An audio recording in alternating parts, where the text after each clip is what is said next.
Na série Pesquisa na Unisc, conheça os estudos relacionados com a identificação e a distribuição de fungos. Veja na reportagem de Maria Regina. O Grupo de Pesquisa Taxonomia de Fungos iniciou suas atividades há 20 anos, a partir dos trabalhos relacionados com fungos que já aconteciam anteriormente na universidade. Coordenado pelos professores Jair e Marisa Putzki, o grupo de pesquisa conta com professores da Unisc e da Universidade Federal do Pampa, assim como alunos da graduação e do mestrado da Unisc. Desde a sua existência, os pesquisadores buscam identificar as diferentes espécies fúngicas. A ideia básica do grupo é justamente identificar espécies de fungos, ver a distribuição dessas espécies ao longo de certos tamanhos geográficos, enfim. O professor Jair Putzki explica que os primeiros passos dos pesquisadores para a identificação dos fungos são a coleta e a associação de espécies. O grupo todo ele parte para missões de coleta, traz esse material para cá e grande parte do trabalho nós associamos também a campo e isso associa muitas vezes até grupos de pesquisa distintos. O trabalho realizado pelos pesquisadores conta com o uso prático das espécies, pois existem fungos que podem ter utilização industrial, alimentícia, farmacêutica ou medicinal.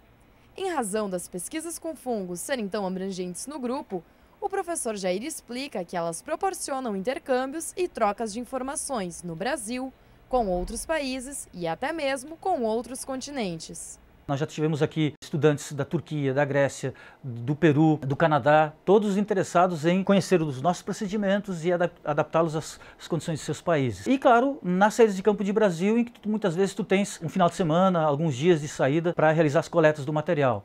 Uma das ações práticas do grupo é a relação existente com o governo chinês.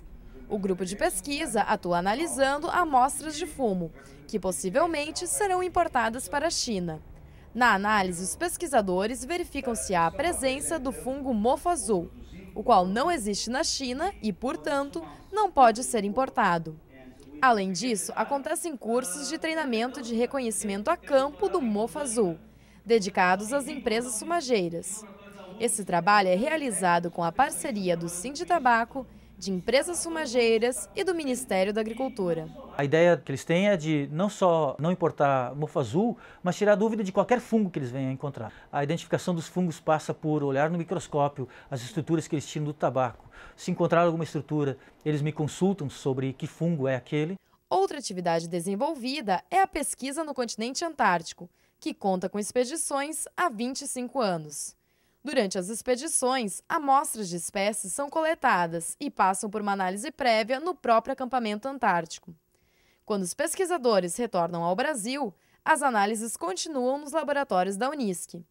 As informações obtidas nessas análises são comparadas com dados de expedições anteriores, tornando possível a visualização de mudanças climáticas. Ao longo desse ano, a gente está trabalhando com as coletas de 2011 e 2012 ainda, culminando com publicações científicas que a gente está preparando ao longo desse ano. A professora Marisa Putzki conta que sua atuação no grupo de pesquisa era inicialmente em torno da identificação das espécies e agora ela busca outras aplicações para os fungos. Uma das aplicações a que ela se dedica é o controle biológico. Eu venho buscando trabalhar com o controle biológico, mais especificamente de nematóides. Nematóides são organismos que normalmente podem ocorrer livres no solo ou que podem atacar plantas. A avaliação de cogumelos comestíveis é mais uma prática realizada pelos pesquisadores. Um dos trabalhos que a gente desenvolveu no finalzinho do ano passado, que a gente concluiu e está agora encaminhado para publicação, foi o concurso de nutrição, onde se buscou avaliar a aplicação dos cogumelos comestíveis em casos de desnutrição. Segundo Eduarda Garcia, integrar o grupo Taxonomia de Fungos acrescenta na sua experiência prática enquanto acadêmica de biologia. E o contato com a taxonomia pode se tornar um hábito também na sua escolha de atuação profissional. A experiência está sendo boa porque foge da sala de aula, no caso a gente pega a experiência com a identificação, a taxonomia. A princípio, é uma área que eu quero seguir. Shirley Tostes teve a possibilidade de ingressar no grupo de pesquisa ainda no ensino médio, através de uma bolsa disponibilizada pela Unisc, em parceria com o Conselho Nacional de Desenvolvimento Científico e Tecnológico. Para ela, essa experiência ajudou na opção pela graduação em Biologia e agora, enquanto acadêmica e bolsista, consegue associar a teoria à prática. Dá para comparar muito, assim, tudo que a gente trabalha aqui dentro, que tem sala de aula. Isso que é bom de participar de projetos e de pesquisas, que sempre acrescentam mais conhecimento e tendo a prática tu consegue associar muito mais com a teoria. Veja agora a dica cultural desta semana.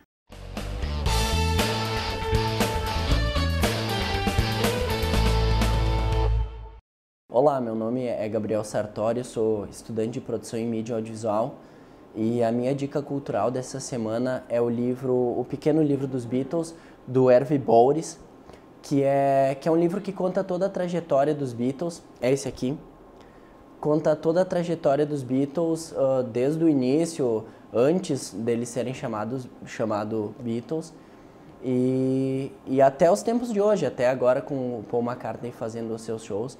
E é um livro bacana porque ele conta toda a história em quadrinhos e tal, tem bastante desenhos interessantes. E é um livro que eu recomendo e essa é a minha dica cultural dessa semana. Considerado a ave símbolo do Rio Grande do Sul, os quero-queros têm uma convivência tranquila com as pessoas que transitam pelo campus da Unisc, tanto que se sentem à vontade para instalar seus ninhos próximos das salas de aula. Acomodada entre os blocos 1 e 2 da Unisc, a quero-quero fica em média 8 horas por dia cuidando de seus ovos.